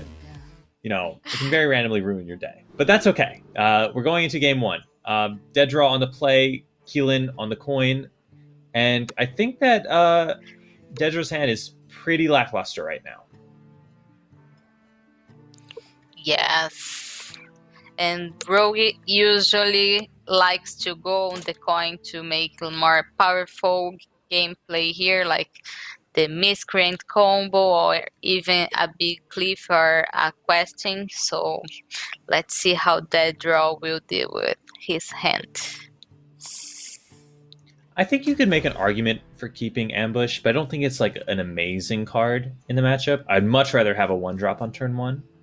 Yeah. And he actually finds a Pharaoh Cat, which is very important in my opinion. Yeah, let's see what. Okay, this is a powerful card.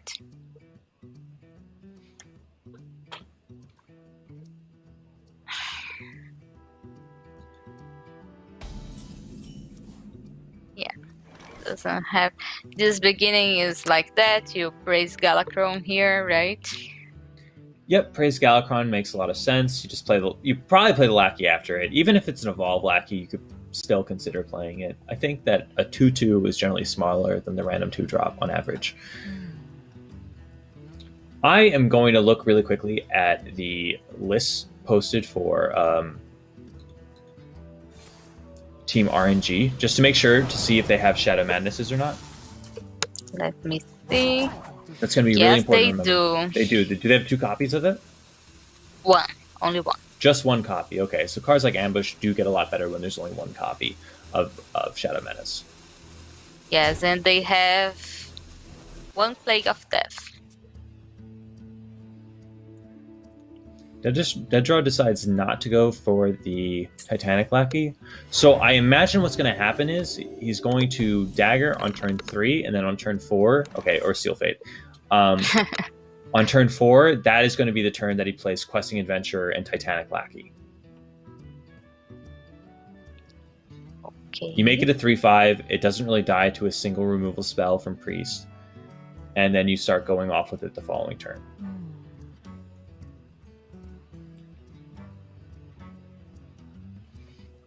It looks like he's going for Dagger instead of Seal Fate, so that way if his opponent plays a 2/3, he might be able to contest it with the 2/2 and the Dagger.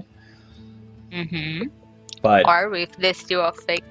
I still like the Seal Fate, yeah. I think it progresses the most important game plan in this matchup, which is, activating your Galacron.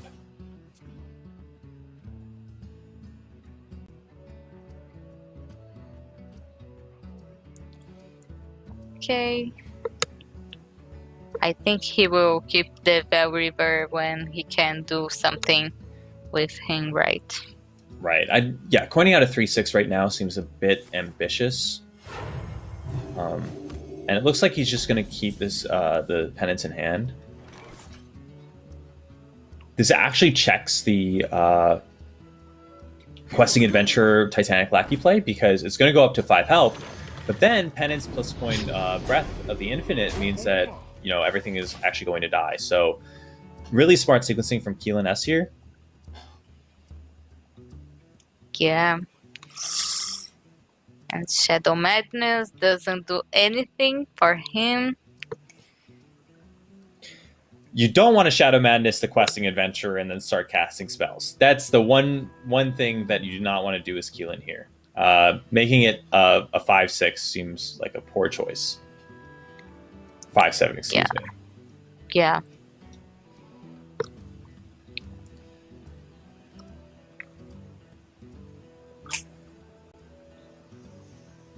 So he's going with, what is this card that I can't see?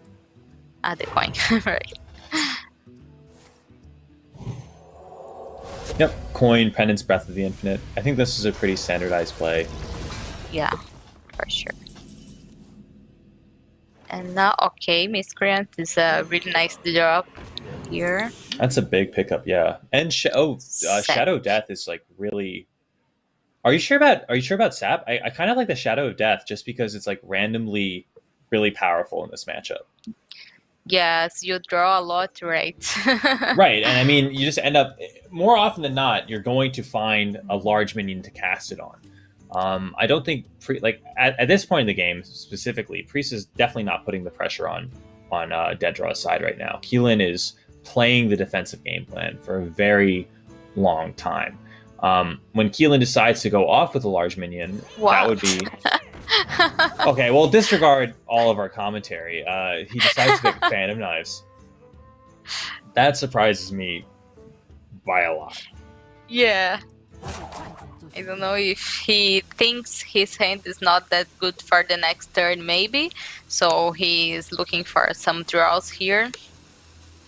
选择很 And actually, if Killing doesn't play any minion, he doesn't have a play him. So, yeah. It makes some kind of sense. The Fun of Knives.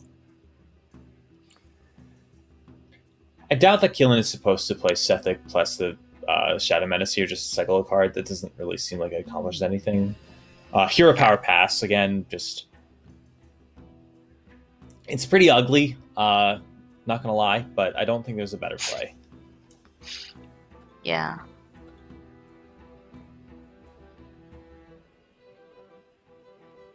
Okay, Killing is thinking if he will make his Fate Weaver Temple here.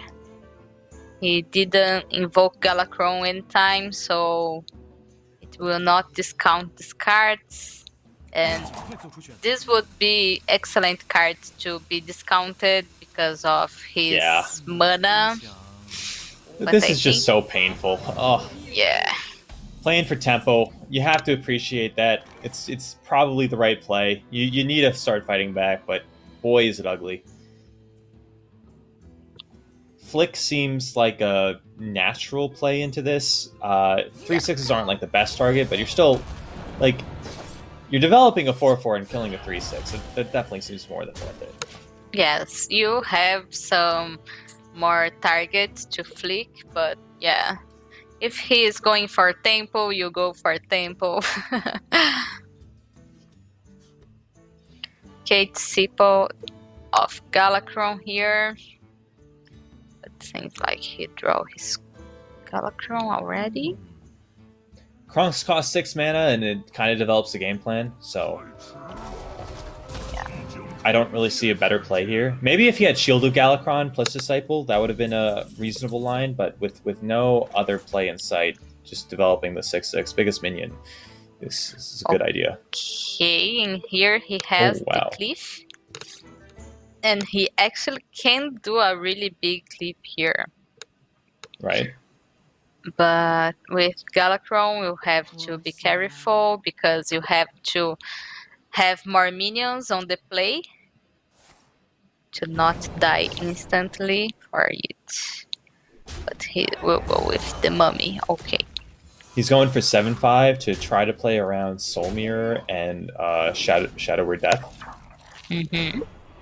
What's a bit sad is that the Death is still kind of going to get him because the Death will just land on the 7/5.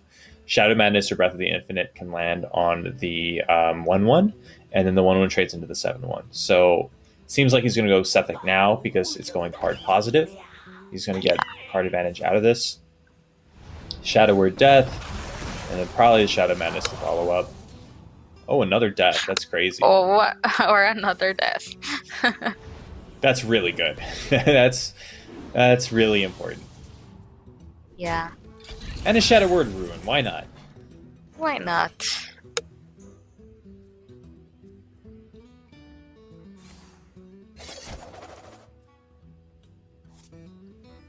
Okay, more secrets for DeadDraw.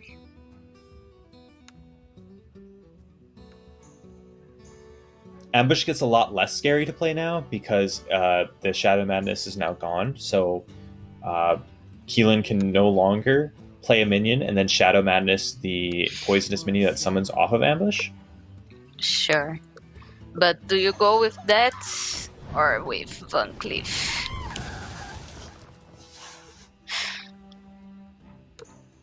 It's really tricky because if they have an answer to Van Cleef, then you're feeling very upset with your decision. Yeah. But if you don't play for tempo, then you just end up in like very Yeah, awkward that draw spots. wanted Hanar for sure on his hand because it's full of secrets. I think I would go for the double secret here. And the reason being is you still have a bunch of power plays in your deck, and it's very unlikely that they're going to both like play a minion and just. If they play a spell, you're really happy. And if they just play a minion, you're really happy. And if they play a minion and a spell to kill your ambush minion, you're still happy because you draw more cards. So the double secrets together, I think, work really well. And if they don't play anything to play around both secrets, then they pass the turn. And you love when they pass the turn. Yes, I agree with you. Let's see here. Killing besides the Van Cleef, that draw is not putting that much pressure. Mm-hmm. So maybe he will go with the Cliff Clear and then maybe Invoke. Is starting with the Invoke better? Let's say he got Aeon Reaver instead, the 6-mana 4/4 dragon. That may be a slightly better play. I think it just depends on whether you want to cast Breath of the Infinite as well. Because if you want to cast Breath, then playing the 1/2 first doesn't make too much sense. Yeah. And I like the Breath of Infinite here because that draw doesn't has Unlucky on his hand, so he got punished if he draws Togwaggle. Oof. Yep. That draw got punished because he does not have Togwaggle. I hate to say it. I think that the double secret last turn may have been slightly stronger than what DeadDraw ended up doing, and he got really punished for not doing it.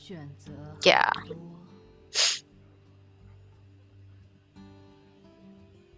You can't really fault him for trying to make an 8/8. Like, that's a very real way to win a Hearthstone game, is just by making a big minion, but I think that taking an off turn might have been wise.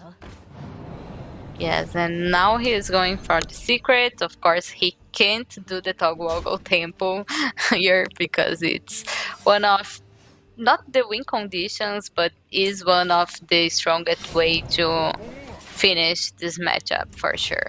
For sure.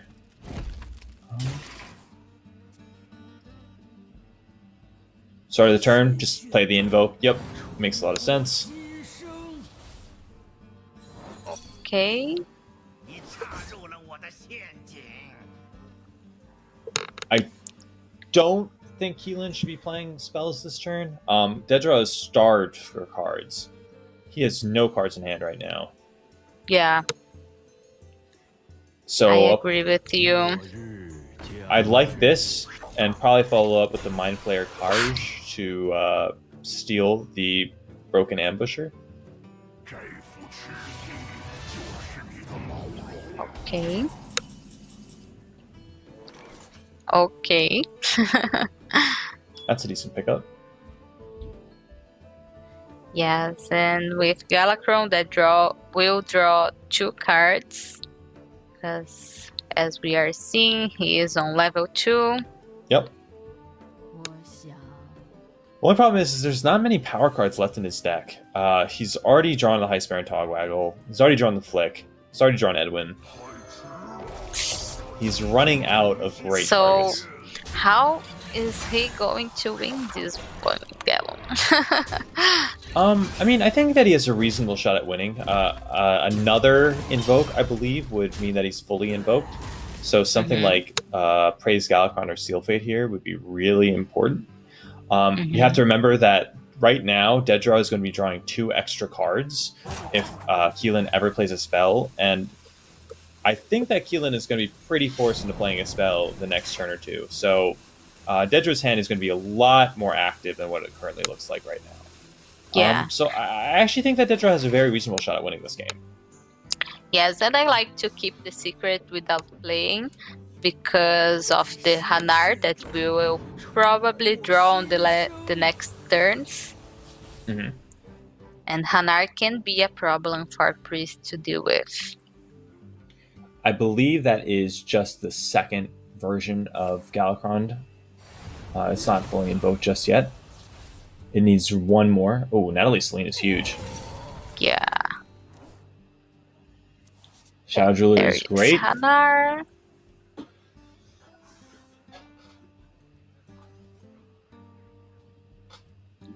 And here you trade and do the elemental, right? Yeah. Yep, makes a lot of sense.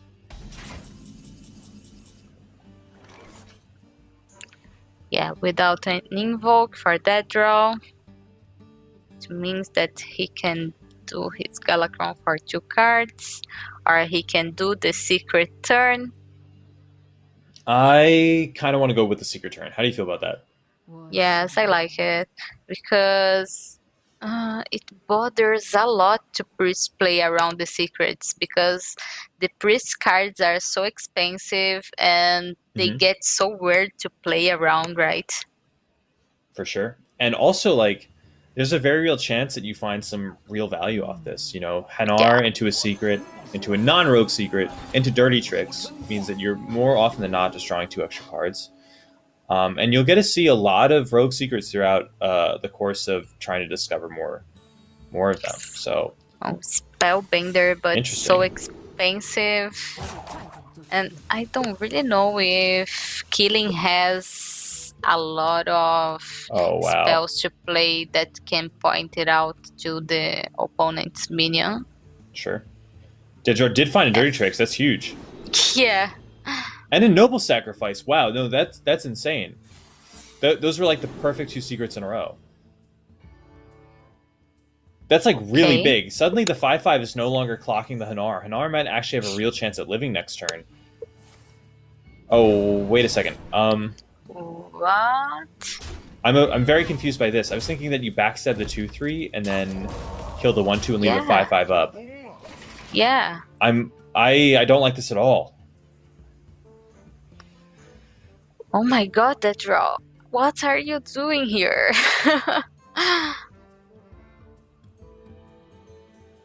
I guess like oh, but he has the noble sacrifice. right, but the noble sacrifice, there's a 1/2 on board, and the 1/2 can now hit the noble sack. Yeah. And now the 2/3 kills the 1/4. If he killed everything but the 5/5, there was only 1 minion in play. Yeah. And this would not happen. The Hanar would be alive, and Keelan would need to commit a lot of really important resources to actually deal with the Hanar, which he needs to do. If he doesn't clear Hanar, that is going to generate way too much value over the course of the game. I don't know. Do you Galakron here? Okay.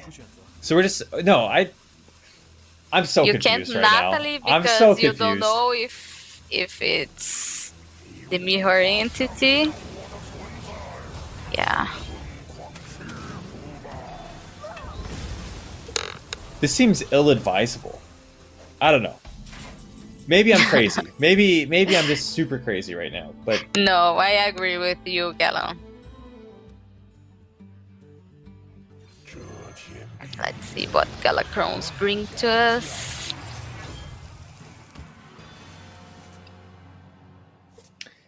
not that. Specifically not that. Yes, really terrible. So DeadDraw can Shadow Step his Heistmer and Togwaggle and play a wand next turn. All that needs to happen is he needs to use the prep. He can either prep the Shadow Step, which I would not recommend, or he could prep the wand, which I would recommend. But he can do everything next turn if he wants to. And I imagine that he wants to. And what card do you get from Togwaggle here, since he doesn't has like a lot of value on his own deck? I just said one. What I meant to say was either A, you pick the Tolan's Goblet and try to refill that way, or you pick the Crown. Now, I believe that RNG has a Plague of Death main board, so I'd be less excited about picking a Crown against them.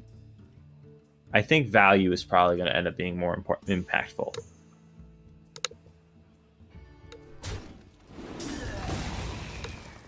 Okay, Reliquary on this matchup is huge because Hulk has some difficulties to deal with. For sure.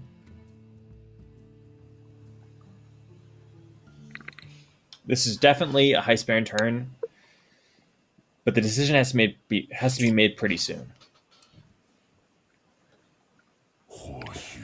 Yeah, and this dragon is really annoying for that draw.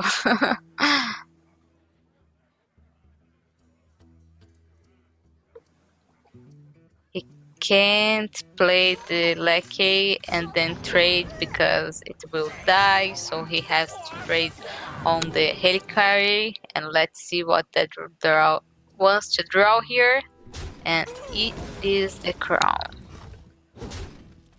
Okay, but he didn't have any dragons. Yep, so the Lackey's still alive. I would really advise shadow stepping here, especially if you're going to take crown. Yeah. Oh wait, can you Let's shadow see. step the Nomi? Probably not. That's probably too easy.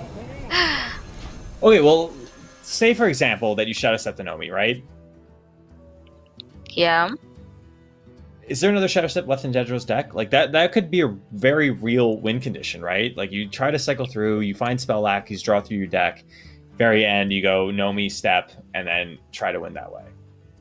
It's probably way too ambitious. Stepping the Togwaggle is definitely right. It's just I'm trying to come up with options here. Okay. The Spellbinder is in. I think this is Soul Mirror play. How do you feel about Shadow Word Death instead? Or not Shadow Word Death, Shadow Word Rune, excuse me. Ruin.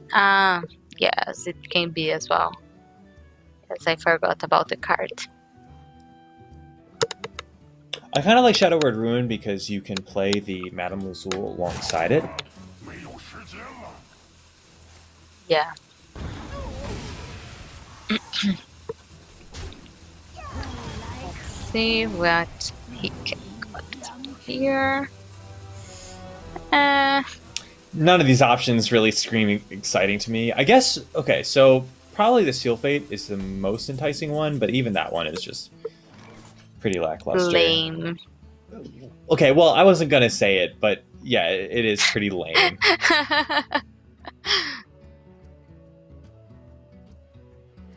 Okay.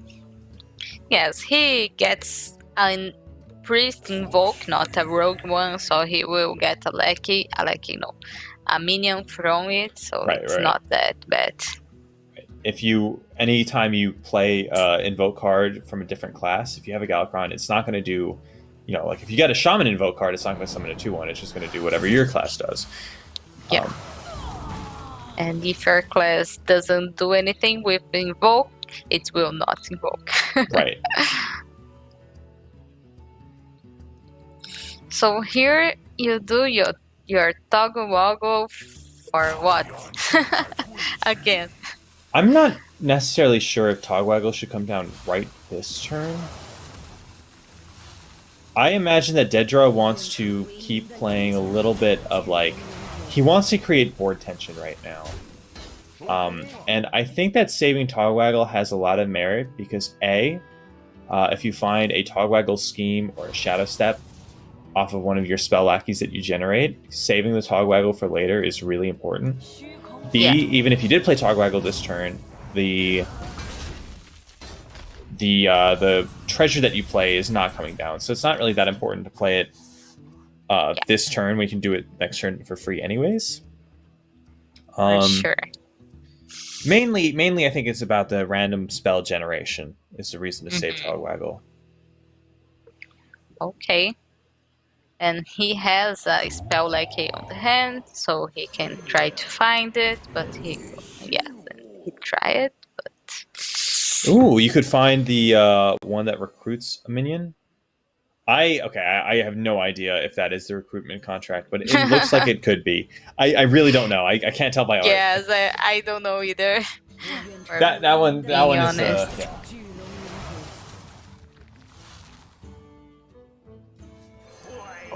Okay. Ooh, Right Wing is just another value Interesting card. choices. Okay, and he will accept Natalie. Okay. Yep. Same meta card. Even if Natalie kills the 4/5, that's still fine. Yes, it's too slow, right?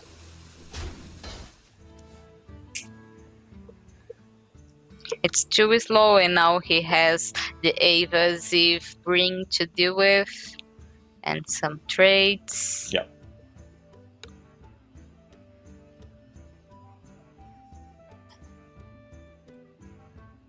I can thought steal again. All of the options for Keelan right now are pretty lackluster. Soulmere definitely clears this board up, but do you really want to deal with a 4/5 with just the Soulmere? It seems like not. It just doesn't seem like the perfect use of the card. And this is something that I want to bring back to about DeadDraw's plays, where he's like creating these awkward board states. He's not really loading up on the board, giving Keelan the good answers. He's given Keelan like half and half boards where, yeah, the Soulmere does clear it, but you didn't really answer what DeadDraw's main game plan is. And I think that's really smart. In this kind of matchup, trying to thread the needle where your opponent still has to respond to what you're doing while saving back your game-winning resources is very important. And it kind of separates the good players from the great and the great players from the best. And, you know, to be honest, I think DeadDraw is doing a very good job so far this match of doing that. Yeah. He's really patient about the matchup. He's keeping his Togwaggle in case he has some Togwaggle Scheme later on this game. He doesn't have a rush. He has to build the board every turn, yes, but since, oh my god, without the combo. Okay. So yeah, he lost 2 lackeys on that play, Gallon. Yeah. Yes, I think that question I made for How do you feel about the... Sorry for interrupting you, but how do you feel about okay, never mind. He took Zero's crown. Go back to your point. Yes, I was going to talk about the fatigue on the players. It seems like it's starting to affect that draw a bit. Yeah. I would agree with that. That's right when I say that he's been piloting, like he's been finding the lines. Yes. He started to throw. Like he did the miscrank without the combo, and then he did the Togwaggle without pressure on the board. But yeah. Yes, get hydrated. Time Really quickly, going. that is not the recruitment contract. That is, I believe, the turncoat contract, which destroys a minion and pretty much betrayals the okay. minion. Yeah.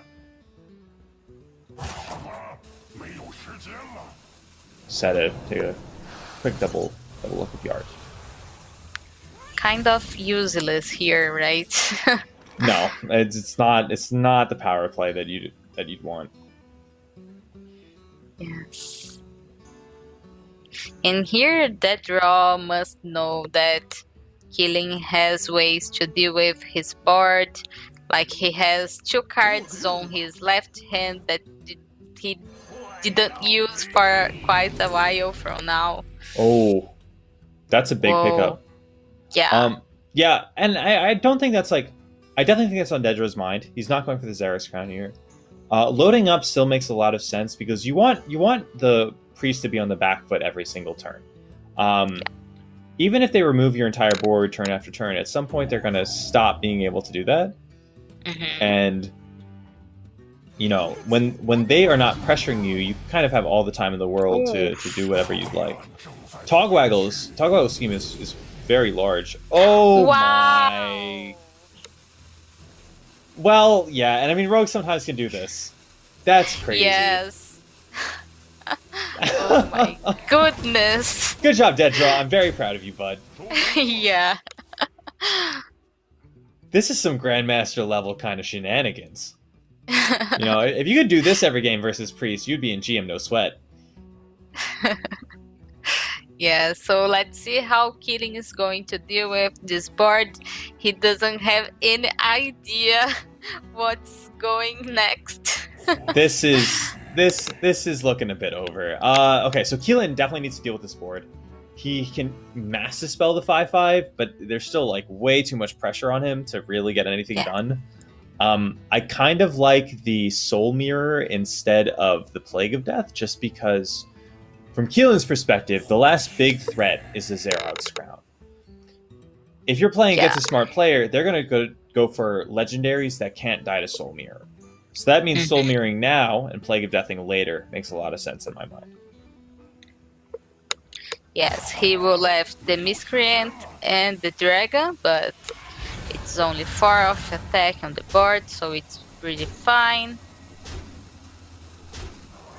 And he did not went to the Thought Steal, so he doesn't know what has on DeadDraw's last 2 cards.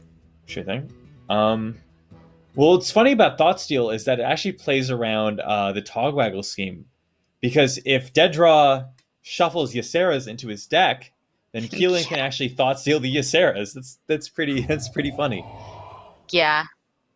I really want DeadDraw to wait one more turn, but maybe that's way too greedy. It is way too greedy. I'm silly. Don't listen to me. Oh my god. He's shadow stepping his own Ysera because he knows the board will fill with a lot of dragons, and now Killing knows that he has to deal with the next board and the next one. That is, and Killing doesn't even understand that there's like 7 more Yseras coming. Like, that's the thing. There's not just 1 more Ysera and 14 dragons. There's like 5 or 6 of them. You know, this combo of Ysera plus Togwaggle Scheme is like nuts. 40 dragons total that he has to deal with. So yeah, good luck with dealing with 40 dragons, Keelan. I wish you the best.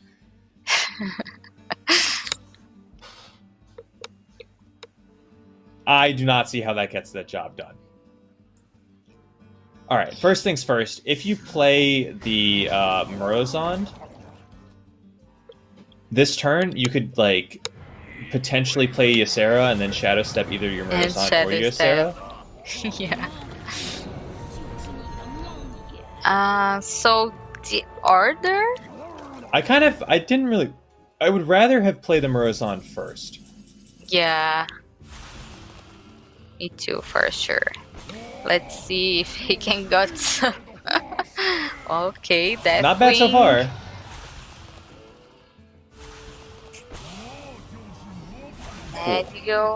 Oh, does that work with the recruitment contract? I don't know I'm sorry that I do not know my. I don't think so. I don't think so either, because it does not say specifically the damage. Yeah.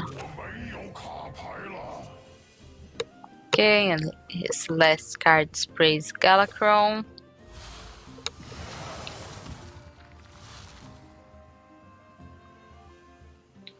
I imagine that he would like to use the turncoat contract here.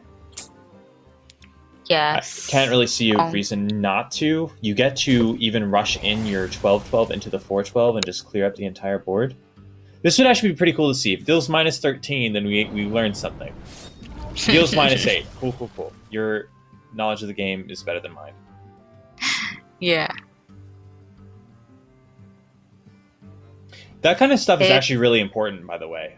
Like knowing the minute interactions of stuff.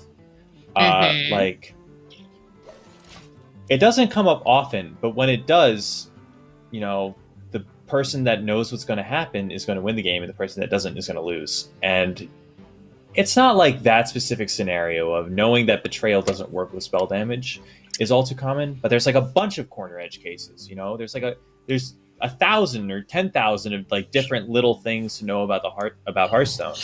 And the more you know like these little corner edge things, the more games that you're going to win. Yes, for sure, Gallon.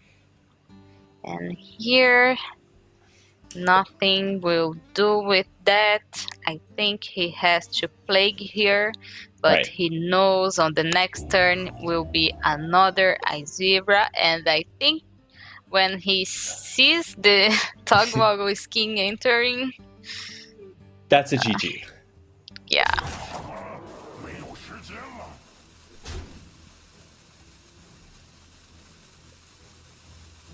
Maybe he would like to Shadow Step his Ysera first?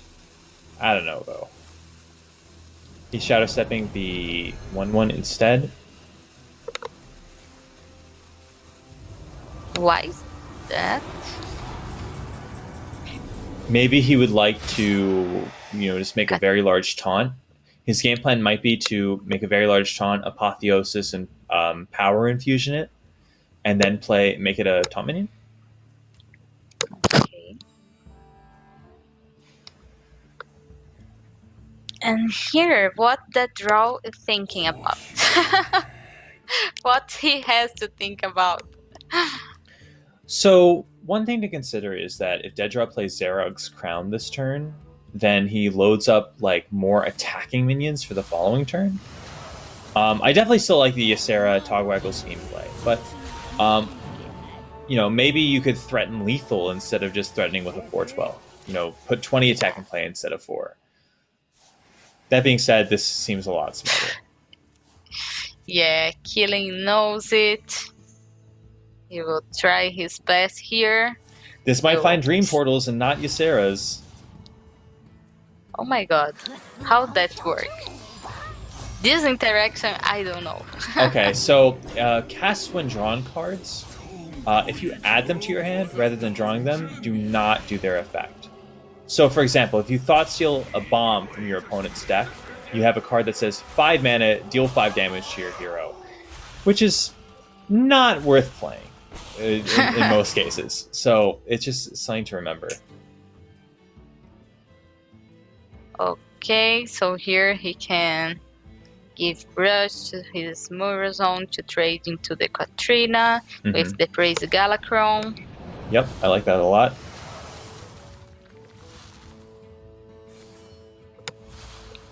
Still valuing the hero power. That surprised me a little bit. I did not expect DeadDraw to keep clicking the hero power right now. I felt like he had better ways to spend mana just because of the fact that, he's got a million mana to spend for the rest of the game. Yeah. That being said, he does find an Evolve Lackey, which is really powerful. It upgrades this 10/2 into a random 9-drop. Mm-hmm. And he finally starts to push some damage on Killing's face.